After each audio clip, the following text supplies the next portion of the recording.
নতুন যুদ্ধ শুরু হলে এবার কি ভিন্ন কিছু দেখতে যাচ্ছে বিশ্ব? এমন কোনো অস্ত্র কি ব্যবহার করতে পারে ইরান যা আগে কখনো প্রকাশ্যে আনেনি দেশটি? কারণ ইরানের ইসলামিক রিভলিউশনারি গার্ড ক্রপস বা আইআরজিসি এবার এমন এক সতর্ক বার্তা দিয়েছে যা নতুন করে আলোচনার জন্ম দিয়েছে। সংস্থাটির দাবি, যুক্তরাষ্ট্র ও ইসরায়েলের সঙ্গে আবার যুদ্ধ শুরু হলে আগের চেয়ে অনেক বেশি প্রস্তুত থাকবে ইরান। শুধু তাই নয়, এবার ব্যবহার করা হতে পারে ভিন্ন ধরনের অস্ত্র। ইরানের শীর্ষ নেতৃত্বরা বারবার উচ্চারণ করছেন এই এক বাক্য, নতুন যুদ্ধে ইরান ব্যবহার করবে এমন এক অস্ত্র যা আগে কখনো দেখেনি বিশ্ব, এবং যার ব্যাপকতা সম্পর্কে কোনো ধারণা নেই শত্রুর। কি সেই অস্ত্র? আইআরজিসির মুখপাত্র সর্দার মুহব্বি ইরানি বার্তা সংস্থা তাসনিমকে দেয়া এক সাক্ষাৎকারে বলেন, সাম্প্রতিক সংঘাত ইরানের সামরিক সক্ষমতার বাস্তব চিত্র তুলে ধরেছে। তার দাবি, বর্তমানে ইরানের সশস্ত্র বাহিনীর প্রস্তুতি অতীতের যে কোনো সময়ের চেয়ে অনেক বেশি শক্তিশালী।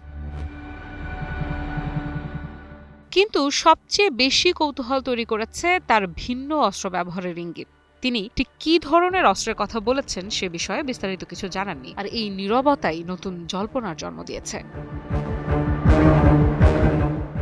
অনেক বিশ্লেষক মনে করছেন ইরান হয়তো এমন কিছু প্রযুক্তি বা সামরিক সক্ষমতার কথা বলছে যা এখনো পুরোপুরি প্রকাশ করা হয়নি। আবার কেউ কেউ বলছেন এটি সম্ভাব্য প্রতিপক্ষকে অনিশ্চয়তার মধ্যে রাখার একটি কৌশল। সর্দার মোহেব্বি আরও দাবি করেন, সাম্প্রতিক সংঘাতে যুক্তরাষ্ট্র তাদের অন্যতম গুরুত্বপূর্ণ লক্ষ্য অর্জন করতে পারেনি। বিশেষ করে হরমুজ প্রণালীর নিয়ন্ত্রণ নিয়ে তিনি কঠোর মন্তব্য করেন।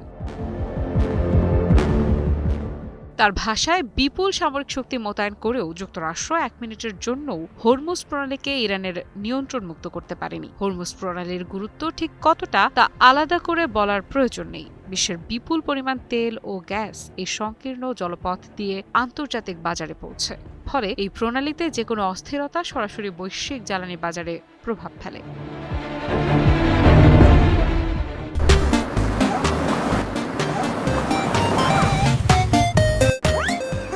ইরানের দাবি, আগের সংঘাতের সময় তারা শুধু সামরিকভাবে নয়, কৌশলগতভাবেও নিজেদের সক্ষমতা প্রমাণ করেছে, আর সেই অভিজ্ঞতা থেকেই এবার তারা আরও আত্মবিশ্বাসী।